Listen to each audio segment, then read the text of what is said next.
Нема продолжување на зимскиот распуст на учениците, иако бројот на болни од грип се зголемува. Од Институтот за јавно здравје и од Комисијата за заразни болести сметаат дека состојбата засега не е алармантна и нема потреба од дополнителни мерки. Бројките се очекувани за овој период од годината.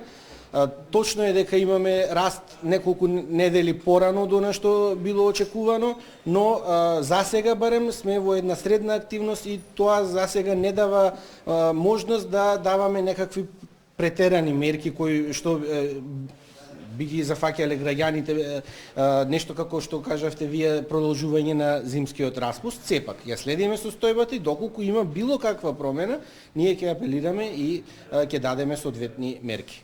Инаку, според последниот извештај на ИЈА за минатата недела, пријавени се 2322 случаи со грип, што е за 2,2 пати повеќе од првите 7 дена во новата година. Најмногу болни има во Скопје, Тетово, Куманово, Охрид. Околу 600 заболени се деца до 14 години, а вирусот е најраспространет кај работоспособното население. За да се спречи ширење и да се избегнат компликации од грипот, на вчерашниот состанок на Комисијата за заразни болести била донесена препорака во здравствените установи, сите здравствени работници, пациентите и граѓаните кои одат на посета задолжително да носат маски и да се почитуваат општите мерки за заштита препорачани од Институтот.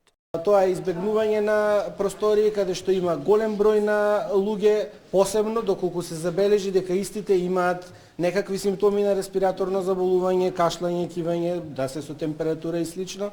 Понатаму тоа да се седи во да се проветуваат просториите, да се затоплуваат. Ако надвор е ладно времето, слоевито топла облека, да се конзумираат витамини, минерали, природни цедени сокови, се она што би можело да го подобри имунитетот на луѓето, а доколку се заболат од грип или од некое друго акутно заразно заболување кое што е со респираторна симптоматологија, најдобро е да се остани дома. Доколку симптомите не се повлекуваат или се влошуваат, веднаш да се јават кај матичен лекар или инфектолог за медицинска помош. Пред неколку дена на инфективната клиника поради компликации од грипот почина 75 годишна жена од Скопје, која имала повеќе хронични болести. Александар Динев, Сител телевизија.